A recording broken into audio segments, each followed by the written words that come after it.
Assalamualaikum warahmatullahi wabarakatuh. Kembali berjumpa di Doa Bangsa TV, channelnya edukasi. Para siswa sekalian, pada kesempatan kali ini di video pembelajaran yang akan saya sampaikan sekarang, saya akan menjelaskan tentang pelajaran PDTO atau pekerjaan dasar teknik otomotif untuk jurusan PDSM. Di mana yang akan saya jelaskan yakni bab 2 tentang power tool. Nah, pada kesempatan kali ini power tool itu sendiri nanti akan terbagi menjadi 3 bahasan. Yang pertama adalah mengklasifikasi power tool di bengkel otomotif, yang kedua penggunaan power tool di bengkel otomotif, dan yang ketiga adalah bagaimana cara merawat power tool yang digunakan di bengkel otomotif. Untuk lebih jelasnya, kalian simak dan perhatikan video pembelajaran berikut ini. Baik para siswa sekalian, kita lanjutkan untuk pembahasan kita di pertemuan kali ini. Pada video pembelajaran kali ini saya coba akan menjelaskan tentang bab 2, di mana nanti bab 2 ini yakni tentang power tool. Nah, pada pembahasan kali ini terbagi menjadi 3 subpokok bahasan. Yang pertama adalah jenis power tool, yang kedua penggunaan power tool, yang ketiga adalah perawatan power tool. Nah, untuk lebih jelasnya kalian simak dan perhatikan penjelasan berikut ini. Nah, para siswa sekalian, berbicara tentang power tool, maka yang pertama yang harus kalian pahami adalah apa yang dimaksud dengan power tool. Nah, kalau berbicara power tool, yakni adalah jenis peralatan di mana tenaga atau powernya atau sumber tenaganya adalah merupakan peralatan yang menggunakan bisa nanti tenaga listrik, pneumatik atau udara bertekanan, atau hidrolik pada waktu pengoperasiannya. Di mana jenis-jenis power tool yang biasa digunakan, khususnya yang berada di bengkel otomotif ini, maka yang pertama yang kita bahas adalah mesin bor. Tentunya para siswa sekalian pernah mendengar atau bahkan mungkin melihat atau juga pernah menggunakan alat ini, di mana yang dikatakan mesin bor yakni adalah jenis mesin yang digunakan untuk membuat lubang pada benda kerja. Nah, secara umum sebetulnya mesin bor itu sendiri tidak hanya digunakan hanya untuk membuat, tetapi juga nantinya mesin bor ini bisa juga digunakan nanti pada waktu pembuatan ulir, baik itu nanti ulir dalam maupun ulir luar, atau juga untuk sifatnya membesarkan lubang atau yang lain sebagainya. Nah, prinsip yang digunakannya pada jenis mesin bor ini adalah dengan memutarkan alat potong atau yang disebut pahat atau bor atau mata bor, yang arah pemakanan mata bornya hanya pada sumbu mesin tersebut. Nah, mesin bor ini sendiri terbagi menjadi beberapa jenis. Yang pertama adalah mesin bor meja.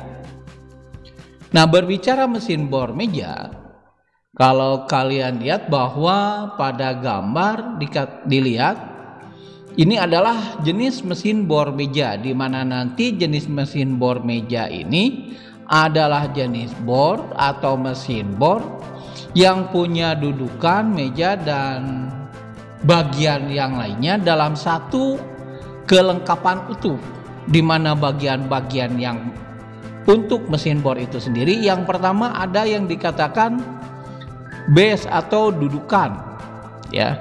Nah, ini base atau dudukan, ya, untuk mesinnya itu sendiri. Ini yang pertama. Yang kedua, kolum atau tiang, di mana fungsi kolum atau tiang ini yakni fungsinya untuk menaik dan menurunkan meja. ya, atau di sini nomor 3 bagiannya adalah table atau meja. Meja merupakan tempat dudukan daripada cak atau ragum yang digunakan nanti untuk menjepit benda kerja yang akan dikerjakan. Yang keempat ini adalah bagiannya ya, adalah yang disebut dengan mata bor, ya, mata bor atau istilahnya drill. Yang kelima ini spindle, ya, yakni mata bor, di atas mata bor ini spindle, yakni bagian daripada bor yang nanti dijepit pada cak, ya. Kemudian yang keenam ada spindle head atau istilahnya penjepit spindle. Yang ketujuh drill feed handle atau handle yang digunakan untuk menurunkan mata bor pada waktu penyayatan. Kemudian yang kedelapan ini adalah kelistrikan, artinya alat utama yang nantinya akan menggerakkan mesin bor, di mana di atasnya, di dalamnya ini terdapat 2 buah puli yang nantinya digunakan untuk mengatur kecepatan. Ya, itu yang pertama adalah mesin bor meja. Yang kedua, kita mengenal ada istilahnya jenis mesin bor tangan atau disebut portable electric drill. Nah, yang dikatakan portable electric drill yakni mesin bor yang mampu dibawa kemana-mana. Ya, seperti pada gambar kalian lihat.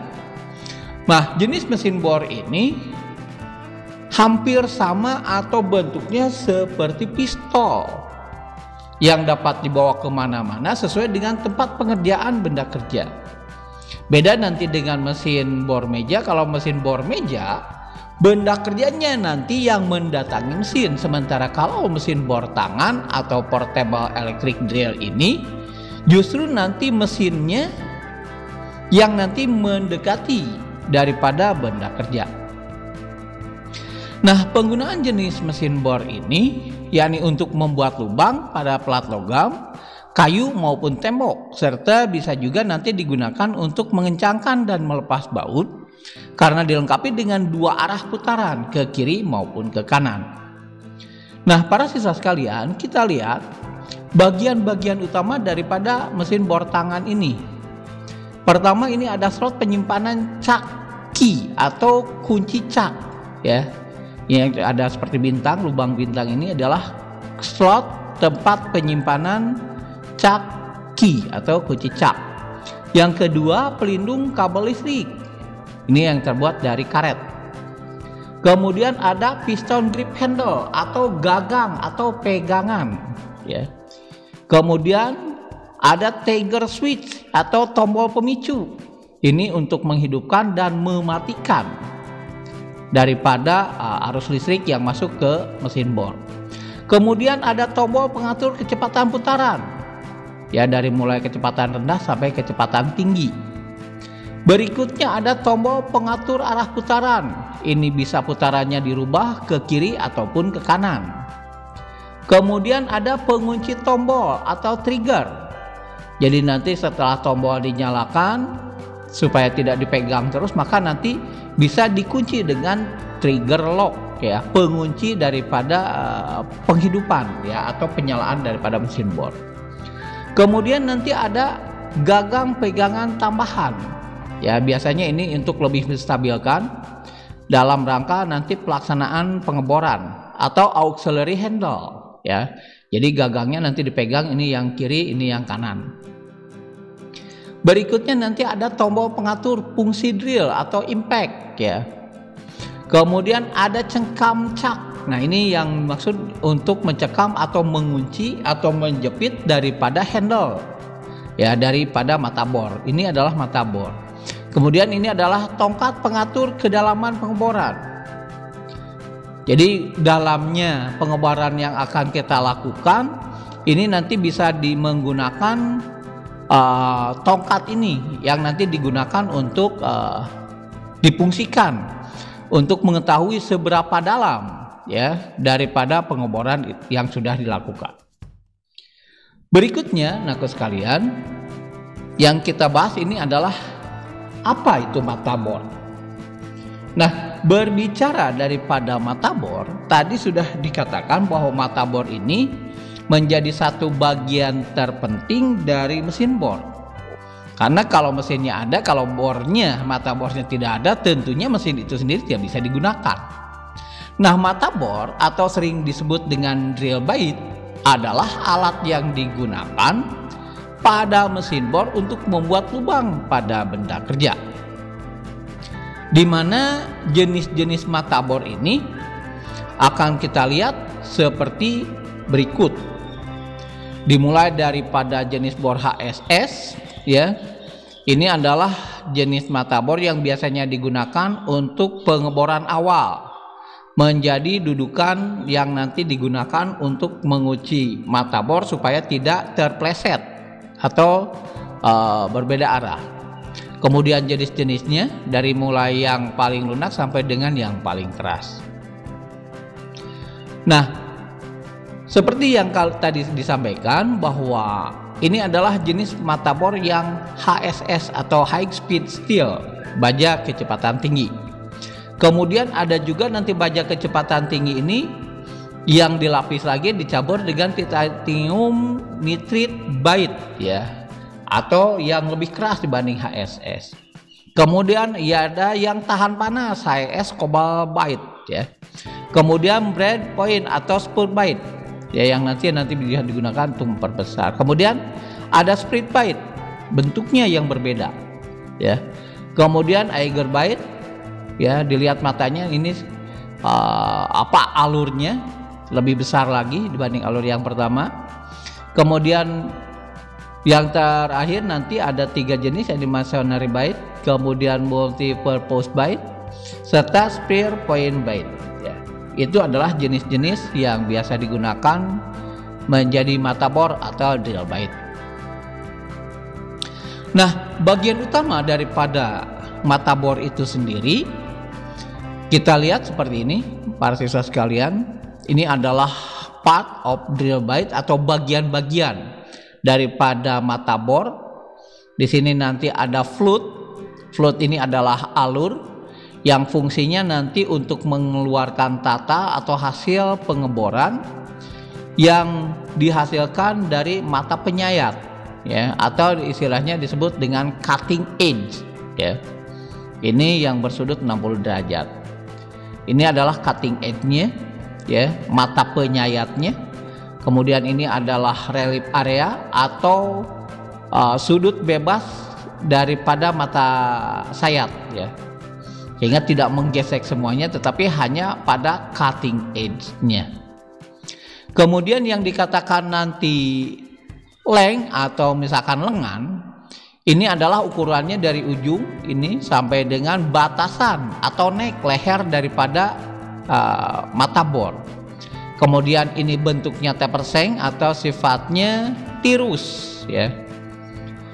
Kemudian bentuknya ini adalah helik untuk float itu sendiri. Alurnya ini berbentuk helik mengelilingi seluruh badan daripada mata bor. Jadi dari ujung sampai dengan batasan neck atau pembagi atau apa namanya dikatakan nanti batas daripada body ini, itulah dikatakan nanti drill body atau bagian daripada badan daripada mata bor. Kemudian ada nanti kalau dikatakan nanti point angle, ya, atau sudut, ya, sudut daripada mata bor, di mana biasanya sudut mata bor ini adalah 60 derajat, ya. Seperti ini 60 derajat. Kemudian ada bentuk daripada margin, ya. Margin bagian mata penyayat yang dikeraskan yang fungsinya nanti untuk menyayat benda kerja. Ini web thickness, ya, atau sudut nanti sudut bebasnya. Ini adalah chisel edge, puncak daripada mata bor yang nanti menjadi bagian pengukuran untuk nanti badan mata bor. Nah, seng ini fungsinya adalah untuk memberikan, atau lengan ini untuk membantu memberikan tekanan terhadap mata bor ketika melakukan penyayatan. Kemudian ada diameter body. Ya, diameter body ini adalah diameter yang diukur biasanya dengan menggunakan mikrometer atau dengan yang lebih kasar dari mikrometer, yakni sigmat, ya, atau jangka sorong. Nah, diameter body biasanya ini agak taper dari ujung ke seng. Fungsinya yakni untuk memberikan clearance atau sudut bebas pada pembuatan lubang yang dalam. Kemudian nanti ada flute. Flute fungsinya untuk memberikan ruang pengeluaran serpihan logam atau alur di sini, di mana memberikan sudut garuk dan memungkinkan coolant atau pendingin masuk ke cutting edge, sehingga nanti cutting edge atau mata penyayat daripada drill bit ini tidak cepat rusak, ya. Maka dia menggunakan yang disebut dengan coolant atau cairan pendingin, ya, yang fungsinya untuk mendinginkan daripada cutting edge pada waktu dia menyayat benda kerja. Berikutnya ada chisel edge, ya. Chisel edge ini adalah berada pada poros drill atau pada poros daripada mata bor di sini, ya, poros mata bor yang nantinya diperlukan guna tekanan yang besar untuk mendorongnya masuk ke dalam logam yang sedang dibor. Demikian para siswa sekalian materi untuk pembelajaran kali ini yang akan saya lanjutkan pada video-video pembelajaran berikutnya. Jangan lupa like, comment, share, and subscribe supaya kalian tidak ketinggalan dengan lanjutan video pembelajaran dari PDTO ini atau pekerjaan dasar teknik otomotif ini. Terima kasih. Wassalamualaikum warahmatullahi wabarakatuh.